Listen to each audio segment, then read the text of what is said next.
మీరు మాట్లాడినట్టే క్రిమినల్ లా అనేది ఈ రోజు నుంచే మారింది, అమల్లోకి తీసుకొచ్చారు. బట్ ఇది సామాన్య ప్రజల మీద ఎలా ప్రభావితం చూపించవచ్చు అంటారు, రాజకీయ నాయకుల మీద ఎలా చూపించవచ్చు అంటారు?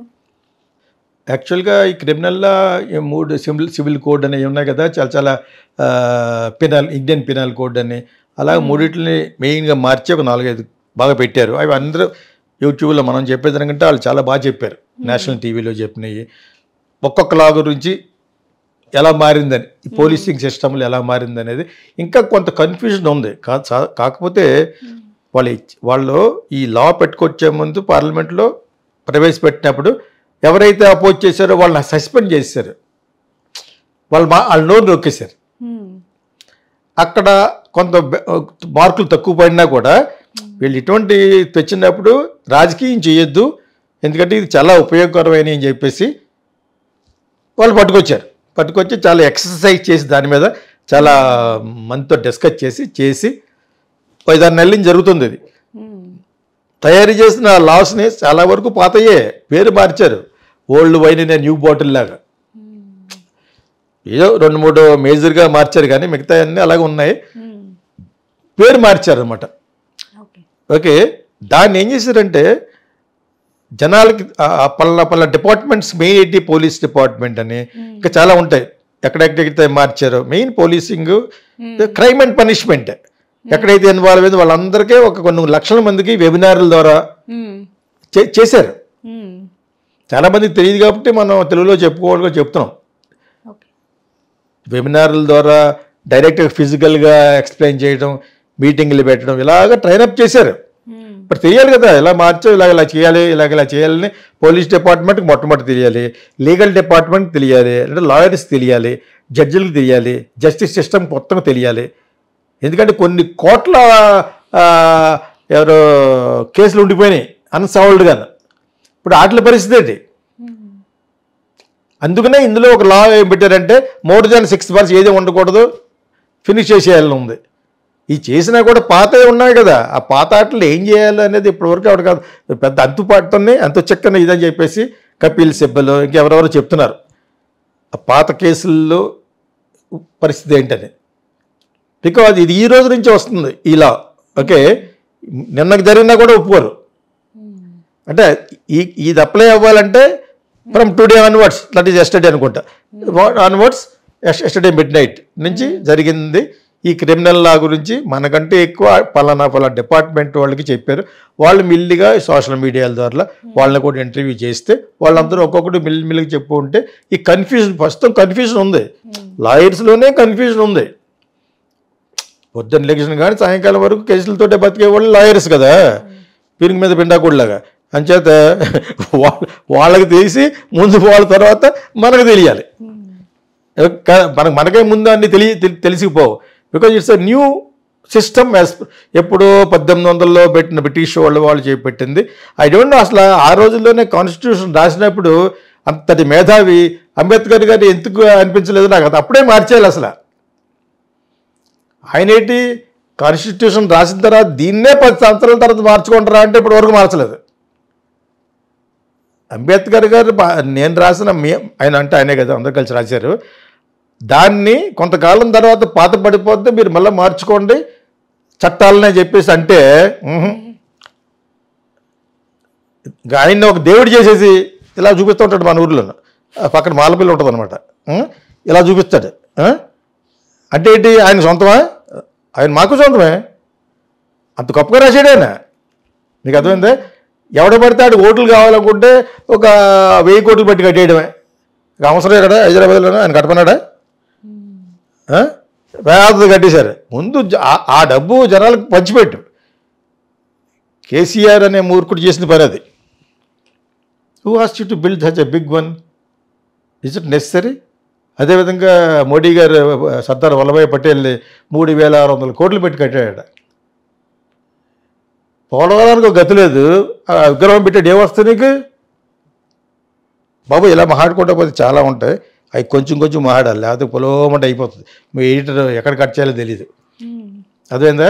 అంటే ఇది కొత్తలా అనేది వచ్చింది, మనకు అర్థమయ్యే పొజిషన్ ఇంకొక 4-5 నెలలు పడుతుంది. ఎందుకంటే అవి చాలా చాలా ఆలోచించి కొంచెం చేంజ్లు చేసుకుంటూ పెట్టినాయి కదా. అంచేత అది ముందు పోలీసులకి అవగాహన వచ్చింది, ఇప్పుడు రాలేదన్నారు కాదు, వచ్చింది. వాళ్ళకి ఆల్రెడీ ట్రైనప్ చేశారు, వెబినార్లు పెడతారు, ఇంకా పెడతారు. ఇది ఒక లెవెల్కి వస్తుంది ఒక 2-3 monthsలో. అప్పుడు మనకు తెలియాలంటే వాళ్ళు మీలాంటి వాళ్ళు వెళ్ళి ఇంటర్వ్యూ చేయాలి. పెద్ద లెవెల్ కానీ చిన్న లెవెల్ వరకు పోలీస్ స్టేషన్లో ఏ కేసు ఎలాగ ఉంటుంది. ఓకే, ఇప్పుడు ఏదో జీరో దాన్ని ఏమంటారు, మనం ఫైల్ చేస్తాం case, first FIR, zero FIR అనేది ఇంకోటి వచ్చింది. ఎఫ్ఐఆర్ ఎక్కడి నుంచి అయినా చేసుకోవచ్చు, ఏ పోలీస్ స్టేషన్లో చేసుకోవచ్చు అని రకరకాలు వచ్చినాయి. ఇవన్నీ ఒక లెవెల్ వరకు నాకు తెలిసినాయి. పూర్తిగా తెలియాలంటే ఊరినే పుస్తకంలో వచ్చింది చదివేస్తే అర్థం అవుతుంది మీరు ఎవరికైనా. దాన్ని నేను అర్థం చేసుకుని జీర్ణం చేసుకుని బాగా చెప్పగలగాలి. దానికి ఒక 2 months పడుతుంది. పోలీసులు have got the authority to tell, lawyers చెప్పగలరు, జస్టిస్ సిస్టంలో ఉన్న వాళ్ళు చెప్పగలరు, బార్ కౌన్సిల్లో ఉన్న వాళ్ళు చెప్పగలరు. ఇక్కడ వాళ్ళకి మెయిన్ కాబట్టి వాళ్ళు చెప్తేనే మనకు బాగా అర్థం అవ్వాలంటే. ఇప్పుడు ఏదో నేను నటించేసి ఇది ఎలా ఉంటుంది ఇది ఎలా ఉంటుంది ఇలా ఉంటుంది నేను సోది చెప్పానుకో బాగోదు. కరెక్ట్గా తెలియాలంటే ఒక 2-3 months పడుతుంది, ఒక 3 months అయినా పడుతుంది. Because police should tell us, lawyers should tell us, bar council should tell us, and judges should tell us. ప్రజల్ని ఎడ్యుకేట్ చేయాలి. 140 కోట్లు ఉన్నారు జనాలు ఇక్కడ, 140 crores ఉన్నారు ఇక్కడ, వాళ్ళందరికీ తెలియాలి. ఓకే సార్, చంద్రబాబు స్వయంగా తన హస్తాలతో రేవంత్ రెడ్డికి లేఖ రాశారు అని అంటున్నారు. అంటే మన 2 తెలుగు రాష్ట్రాల ముఖ్యమంత్రులు కలవబోతున్నారు, భేటీ అవుదామని అనుకుంటున్నారు. ఎప్పుడు లేని విధంగా ఇప్పుడు ఈ నిర్ణయం తీసుకోవడం గల కారణం ఏమై ఉంటుందంటారు? 2-3 కారణాలు ఉన్నాయి. ఒకటి వచ్చి చంద్రబాబు నాయుడు మన రాష్ట్రాన్ని, ఆంధ్రప్రదేశ్ రాష్ట్రానికి చాలా దెబ్బేసాడు. ఎలాగంటే హైదరాబాదు ఉమ్మడి క్యాపిటల్గా వాడుకోండి 10 సంవత్సరాలు అని చెప్పేసి పంచినప్పుడు చెప్పారు. ఇది వాడుకోకుండా వీళ్ళని బెదరగొట్టేసాడు కేసీఆర్. ఎలాగా ఓట్ ఫర్ నోట్ కేసులు దొరికిపోయారు వీళ్ళిద్దరు, రేవంత్ రెడ్డి. వీళ్ళిద్దరు ఫ్రెండ్సే, గురు శిష్యులు. ఫ్రెండ్స్ ఏముంది, చంద్రబాబు నాయుడు గారు సీనియర్, చంద్రబాబు నాయుడు గారు కేసీఆర్కే గురువు. మీకు అదేం తెలిసి చాలాసార్లు చెప్తున్నా, అందరికి తెలుసు కూడా. మళ్ళీ ఎందుకు చెప్తున్నానంటే ఆయన సీనియారిటీ అంత ఉంది. ఆయనకి దెబ్బేస్తారు వాళ్ళు, పాప దొరికిపోయారు. వాళ్ళు ఎవరికో డబ్బులు ఇస్తామని చెప్పేసి మొత్తం ఫోన్లు ట్యాపింగ్లు దొరికిపోయారు. అందులో రేవంత్ రెడ్డి కూడా ఉన్నాడు. ఆ కేసులోనే మన జైలు కూడా పెట్టారు.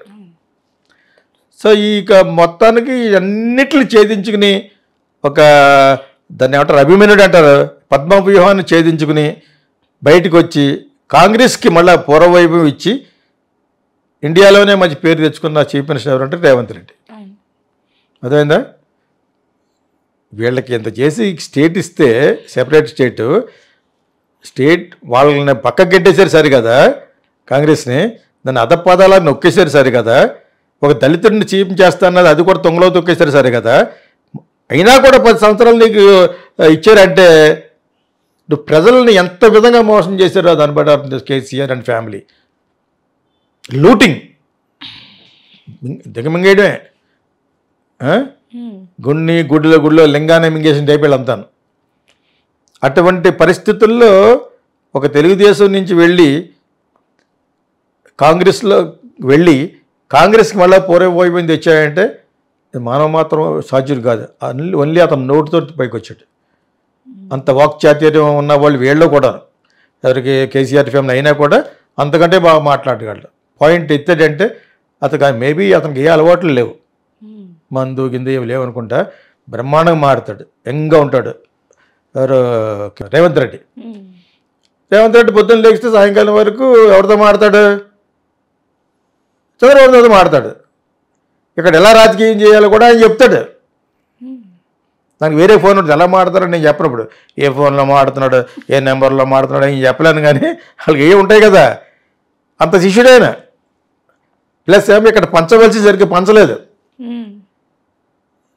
పంచమని అడగడానికి దమ్ము లేదు చంద్రబాబు నాయుడుకి. ఎందుకంటే 10 సంవత్సరాలు పారిపోయి ఎక్కడికి అమరావతి కొన్ని అక్కడ సాధించలేదు, ఇక్కడ ఉండలేకపోయాడు. ఆయన ఇల్లు అంటూ ఉంటుంది తప్పితే ఏదో నామకా వస్తే అక్కడ ఇల్లు కట్టారు. వాళ్ళ లెవెల్కి అక్కడ ఇల్లు కట్టడం పెద్ద ఏముంది, అమరావతిలోనూ కట్టగలరు కదా. చంద్రబాబు నాయుడు లెవెల్కి పెద్ద విషయమా? వాళ్ళ సొంతంగా అంత కట్టేసి సొంత డబ్బులు చేస్తారు అంటారని చెప్పేసి మరి ఏదో తగు మాత్రం కట్టారు. బాగుంటుంది, చాలా బాగుంటుంది ఆయనకి. ఆయన ఒకటే కదా ఏముంటారు, ఆయన కూడా చాలా బాగుంటుంది. మీకు అర్థమైందే. సో ఎందుకు వెళ్ళిపోయాడు, ఇక్కడ రానివ్వట్లేదు, తవరేశాడు కేసీఆర్, అలా పెట్టి షెట్ ఫిట్టింగ్ కేసు. వచ్చావా మళ్ళీ ఓపెన్ చేస్తాను కేసు అని, కేసు ఓపెన్ చేసి వెళ్ళిపోతాడు లోపలికి, అసలే అపోజిషన్లో ఉన్నాడు, లోపలికి వెళ్ళిపోతాడు అలా బెదిరించేసి. ఇప్పుడు slow and steady wins the race, నిదానమే ప్రధానం అనే దానికి తార్కాణమే చంద్రబాబు నాయుడు. జాగ్రత్తగా నిదానంగా ప్లాన్ చేశాడు. ఇక్కడ మళ్ళీ తెలుగుదేశం కూడా మళ్ళీ వస్తుందంటే కూడా ఆశ్చర్యం లేదు. అలా తెలుగుదేశాన్ని, ఇక్కడ తెలుగుదేశంలో ఉన్నప్పుడు ప్రెసిడెంట్ ఉండేవాడు రమణ అన్న, అతను నా ఫ్రెండే, అది తరతలోకి వెళ్ళి బీఆర్ఎస్లోకి వెళ్ళిపోయినట్టున్నాడు. మళ్ళీ ఎస్టాబ్లిష్ చేస్తారు. ఇప్పుడు దానికి ఎవరు దోహదపడతారు, రేవంత్ రెడ్డి దోహదపడతాడు. మీకు అర్థమైందా. ప్లస్ ఇక్కడ రావాల్సిన చాలా ఉన్నాయి ఆస్తులు, వీళ్ళు వడ్డంగా పట్టుకుపోయారు వీళ్ళు తెలంగాణ. ఇప్పుడు అవన్నీ కూడా రేవంత్ రెడ్డి చేస్తాడు. వీళ్ళు అడ్డుకునే దాన్ని ఏమంటారు, వ్యతిరేక పార్టీ ఉంటుంది కదా ప్రతిపక్షంలాగా, జనం ఉన్నా కూడా ప్రతిపక్షం వాళ్ళందరినీ కొరేస్తాడు ఈలోగా. రేవంత్ రెడ్డి కాంగ్రెస్లో కలిపేసుకున్నాడు. పవర్ లేకుండా నువ్వు అక్కడ ఉండి ఏం చేస్తావు, వాళ్ళ వెనకాల ఉంటే నీకేం ఉండదు. ఇంకా అక్కడ ఉన్నవాడల్లా గ్లామర్ ఉన్న మన వీడియోలు చెప్పాం, బీఆర్ఎస్ కనుక టీఆర్ఎస్ ఉందాం పోనీ, బీఆర్ఎస్ అని పేరు పెట్టడమే బ్యాడ్ వాళ్ళకి. ఎప్పుడైతే పేరు మార్చారో అవుట్ ఆ పార్టీ. సో మళ్ళా టీఆర్ఎస్నే అందులో ఉన్న వాళ్ళు హీరో ఎవరంటే కేసీఆర్ నేను కాదే, అది అతను ఉన్నప్పుడు రాష్ట్రం విడిపోయింది అని చెప్తే వాళ్ళ సొంత పార్టీ ఎలాగ అవుతుంది. సో టీఆర్ఎస్ పార్టీకి గ్లామర్ ఉన్న హీరో ఎవరంటే next Harish Rao. Harish Rao is going to be the hero of the Telangana, take my word.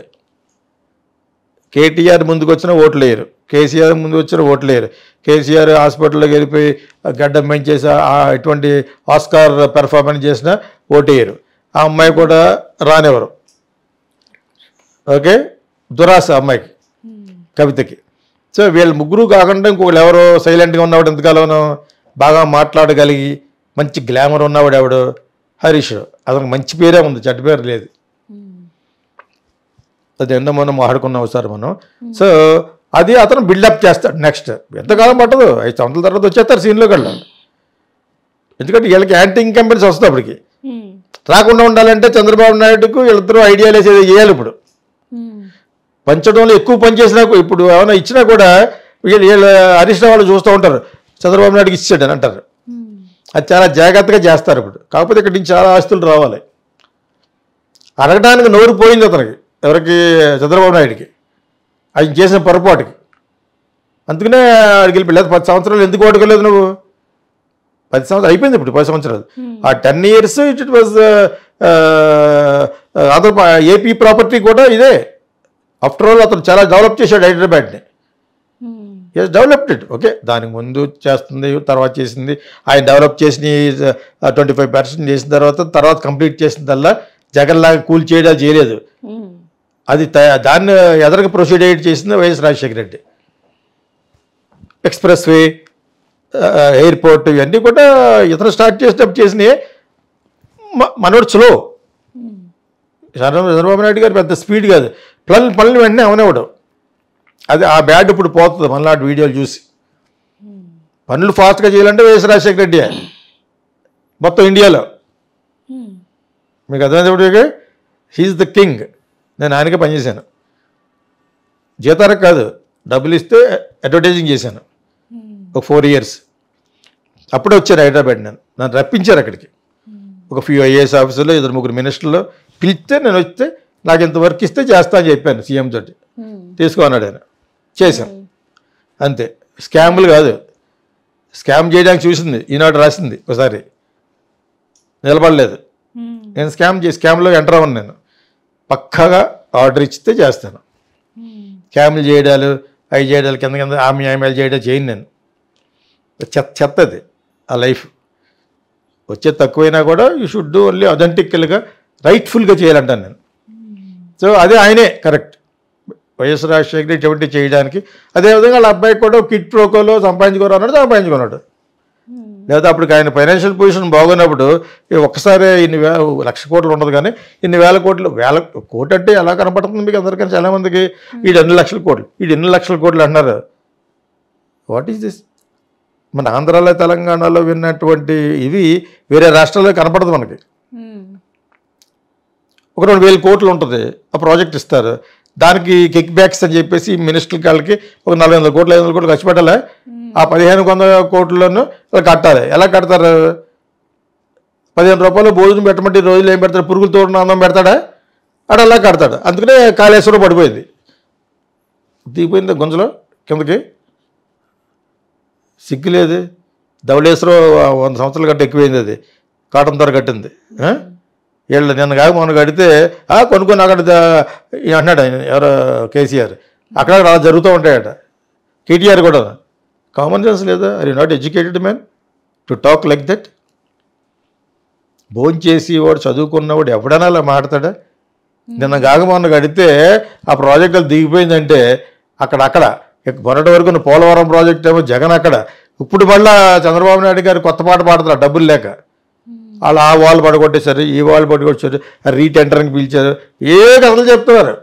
దాన్ని పూర్తి చేసేది కనపట్లేదు ఎవరినో. That is politics. పొలిటీషియన్స్ వాళ్ళు సంపాదించుకున్న తర్వాతే నీకు ఖర్చు పెడతారు.